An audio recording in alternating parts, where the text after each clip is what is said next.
Welcome to 108 news Telugu. బులెటిన్ల ముందుగా headlines. సన్న బియ్యం పంపిణీ చేసిన మంత్రి పొన్నం. త్వరలోనే కొత్త రేషన్ కార్డులు, ఇందిరమ్మ ఇల్లు. పొన్నం వెల్లడి.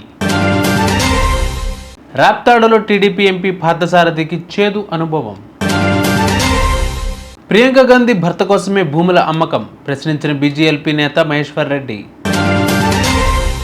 నిర్మాతగా సమంత తొలి చిత్రం. శుభం టీజర్ మీరు చూడండి. మంత్రి పొన్నం ప్రభాకర్ సిద్దిపేట జిల్లా హుస్నాబాద్లో పర్యటిస్తున్నారు. ఈ సందర్భంగా సన్నబియ్యం పంపిణీ పథకాన్ని ప్రారంభించారు. అనంతరం మంత్రి మాట్లాడుతూ రాష్ట్ర వ్యాప్తంగా 17,263 రేషన్ షాపుల ద్వారా సన్నబియ్యం పంపిణీ చేస్తున్నామని చెప్పారు. రేషన్ షాపుల ద్వారా సన్నబియ్యం పంపిణీ చేస్తున్న ఏకైక రాష్ట్రం తెలంగాణ అని పేర్కొన్నారు. త్వరలోనే కొత్త రేషన్ కార్డులు, ఇందిరమ్మ ఇల్లు ఇవ్వబోతున్నట్లు తెలిపారు. కరీంనగర్కి నీటి సమస్య రాకుండా చూస్తామని హామీ కూడా ఇచ్చారు. కిందనున్న పంటలు ఎండకుండా ఏప్రిల్ 6 వరకు నీటి విడుదల చేస్తామని స్పష్టం చేశారు. ఎన్నికల వాగ్దానాలన్నీ ఒక్కొక్కటిగా పూర్తి చేస్తామని రాజీవ్ యువ వికాస్ ద్వారా యువకులకి అండగా నిలుస్తామన్నారు పొన్నం ప్రభాకర్. రాప్తాడు నియోజకవర్గంలో వైసీపీ కార్యకర్త లింగమయ్య హత్యకు గురైన విషయం తెలిసిందే. బాధిత కుటుంబాన్ని పరామర్శించడానికి వెళ్లిన టీడీపీ ఎంపీ బీకే పార్థసారథికి చేదు అనుభవం ఎదురైంది. ఒకవైపు హత్య చేయించి మరొకవైపు పరామర్శకు వస్తారా అంటూ లింగమయ్య కొడుకు మనోహరే ఎంపీ పార్థసారథిని నిలదీశారు. టీడీపీ ఎమ్మెల్యే పరిటాల సునీత సోదరులే తన నాన్నను హత్య చేశారని మనోహర్ ఆరోపించాడు. మరొకవైపు వైసీపీ కార్యకర్త లింగమయ్య కుటుంబాన్ని పరామర్శించడానికి మాజీ ఎమ్మెల్యే తోబుతుర్తి ప్రకాష్ వెళ్ళగా అడ్డుకున్నారు. ఆ కుటుంబాన్ని పరామర్శించడానికి వైసీపీ అధినేత జగన్ వస్తున్నారని తెలిపారు. బందోబస్తు పెట్టి తనను అడ్డుకున్నట్లు ఆయన్ను అడ్డుకోగలరా అని ప్రశ్నించారు.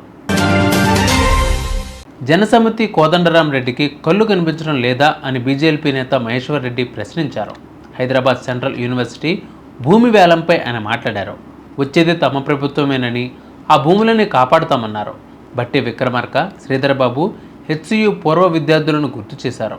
ఈ భూములను రాబర్ట్ వాద్రా కోసమే అమ్ముతున్నావా అని ప్రశ్నించారు. ప్రియాంక గాంధీ భర్త కోసమే భూములు అమ్ముతున్నారని తీవ్ర ఆరోపణలు చేశారు. కేటీఆర్ దొంగ ఏడ్పులు ఏడుస్తున్నారని విమర్శించారు. అవి సెంట్రల్ యూనివర్సిటీ భూములు కాదని, కోర్టుకు మీరు అఫిడవిట్ ఇచ్చింది వాస్తవం కాదా అని అడిగారు. ఇద్దరు కలిసి నాటకం ఆడుతున్నారని, ఒకరికి ఒకరు సహకరించుకుంటున్నారని ఆరోపించారు. రాష్ట్రంలో అరాచక పాలన నడుస్తుందని మండిపడ్డారు. ఈ భూములు ఎవరి కోసం అమ్ముతున్నారు? ఎవరిని మెప్పు కోసం అమ్ముతున్నారు? మరి నిజంగా రియల్ ఎస్టేట్ దందా చేసేటువంటి మీ ప్రియాంక గాంధీ హస్బెండ్ రాబర్ట్ వడ్రా, ఆ రాబర్ట్ రియల్ ఎస్టేట్ దందా చేస్తాడంట కదా, మరి ఆయన మెప్పు కోసం, ఆయన కోసం అమ్ముతున్నావా, లేకుంటే ఎవరి కోసం అమ్ముతున్నావు? 40,000 కోట్ల విలువ చేసేటువంటి ఈ భూములు కేవలం 20,000 కోట్లకి అమ్మడానికి మీరు చూస్తున్నట్టు 20,000 కోట్ల రూపాయలు ప్రియాంక గాంధీ గారి భర్తకి ఆ రోబోట్ కోసము మీరు అమ్ముతున్నట్టుగా మాకు ఇన్ఫర్మేషన్ ఉన్నది. ఎట్టి పరిస్థితిలో మీ పదవి కాపాడుకోవడం కోసం, మీ రోబోట్ని మెప్పు కోసం, మీ సోనియా గాంధీ, ప్రియాంక గాంధీ మెప్పు కోసం 40,000 కోట్ల విలువ చేసే ఈ భూములు వారి బినామీలకు 20,000 కోట్లకు అమ్మడానికి మీరు చేస్తున్న మాట ఇది వాస్తవం కాదని అడుగుతున్నా.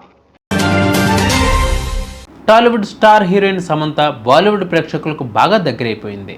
బాలీవుడ్లో ఆమె చేసిన వెబ్ సిరీస్లు కూడా సూపర్ హిట్ అయ్యాయి. టాలీవుడ్లో చివరిగా ఆమె ఖుషి సినిమాలో నటించింది. శామ్ నిర్మాణ రంగంలో కూడా అడుగుపెట్టిన సంగతి కూడా తెలిసిందే. త్రాళాల మూవింగ్ పిక్చర్స్ పేరుతో ఆమె సొంత ప్రొడక్షన్ హౌస్ను స్థాపించింది. ఈ సంస్థ నుంచి తొలి చిత్రంగా శుభం ప్రేక్షకుల ముందుకు వస్తోంది. తాజాగా ఈ సినిమాకు సంబంధించిన టీజర్ను విడుదల చేశారు. టీజర్ చూస్తుంటే ఈ సినిమాలో కామెడీతో పాటు హారర్ కూడా ఉన్నట్లుగా అనిపిస్తోంది. శోభనం గదిలో భార్యాభర్తల మధ్య సరదా సంభాషణతో టీజర్ స్టార్ట్ అవుతుంది. ఆ తర్వాత పెళ్లికూతురు రిమోట్ తీసుకుని టీవీ ఆన్ చేస్తుంది. ఆ టైంలో సీరియల్ చూడటం ఏమిటని పెళ్లికొడుకు అనగానే పెళ్లికూతురు అంటూ సీరియస్గా చూస్తోంది. టీజర్ను మీరు కూడా చూడండి. చూసారుగా బిబాల్డ్ బులెటిన్ అప్డేట్స్. మరిన్ని అప్డేట్స్తో మళ్ళీ మీ ముందుకు వస్తాను. అంతవరకు కీప్ వాచింగ్ 108 న్యూస్ తెలుగు.